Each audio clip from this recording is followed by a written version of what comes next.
3 days of national mourning began in the DR Congo on Saturday after the alleged massacre of civilians in the country's east, the government now giving a death toll of more than 100. On Thursday, the government accused the M23 militia, with whom it locked in a month-long conflict, of slaughtering 50 people at Kishise, a village around 70 kilometers north of the city of Goma. The M23 hit back, saying the allegations were baseless and denying that it targeted civilians. At a Council of Ministers meeting on Friday, the DRC President Felix Tshisekedi condemned in the strongest terms the massacre of more than 100 compatriots in Kishise, according to the government spokesman Patrick Weah. He further said that Tshisekedi had instructed the government to declare 3 days of national mourning, adding that flags will be flown at a half-mast throughout the country.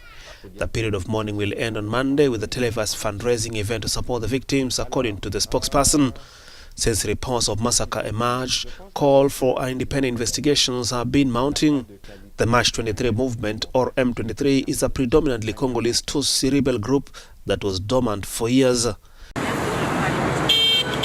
The residents of Monrovia are weighing in on the fact that Liberia's President George Weah has been out of the country for a month and is expected to continue his travel for the next 2 weeks.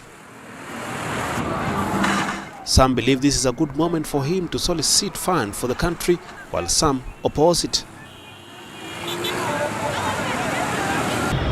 So I'm very happy of him being out of the country and trying to render services to the Liberian people, gathering funds out there to make Liberia a better place to live.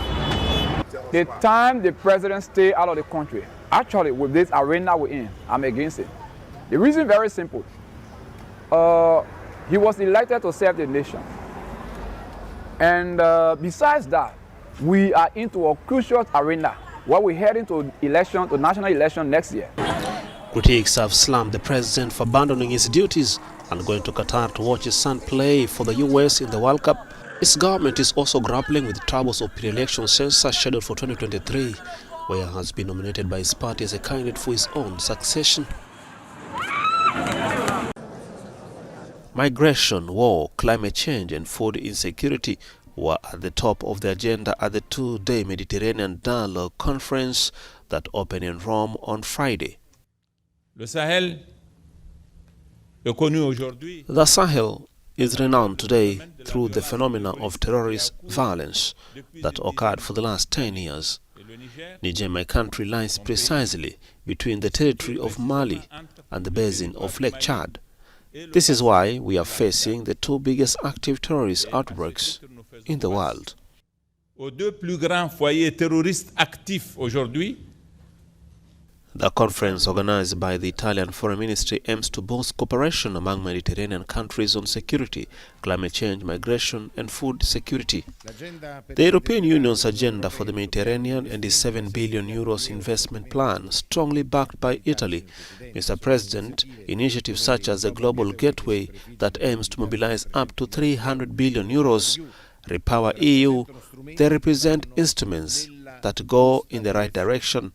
Only by overcoming antagonistic approaches can we build a positive independency in using and safeguarding our common Mediterranean resources. Terrorist attacks within the larger West African bloc has been on the rise, with countries like Mali, Niger, Chad, Nigeria and Burkina Faso are bearing the brunt of these deadly attacks. Kigali held the 8th edition of the Mashariki African Film Festival. This is the largest film festival in the country and aims to showcase Rwandan filmmakers, but also from Africa in general. Emphasis this year was placed on films that question gender relations with the theme of Afrofuturism.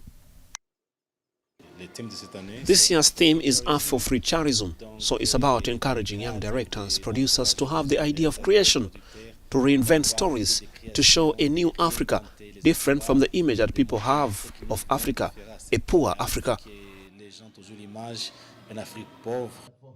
For 1 week, the 72 films in competition at the Mashariki Festival were screened in a cinema in the center of Kigali. The screenings were free to the public. Rwanda cinema is just starting out on the international scene. What is interesting when you are at the beginning is that there is still everything to do. everything to tell. You can create rich stories that are there, that are rooted, that exist.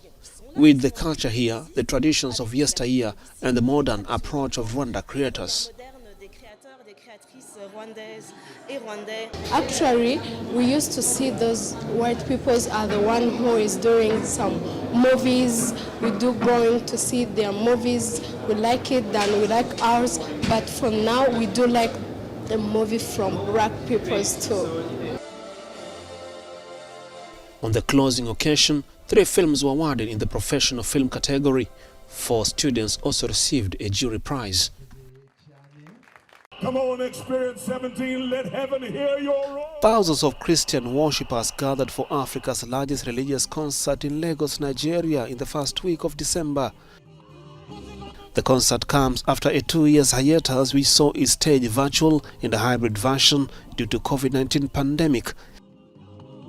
The concert in its 17th edition featured an array of award-winning frontline indigenous and international artists such as Travis Green, Sinach, Phil Thompson and many more.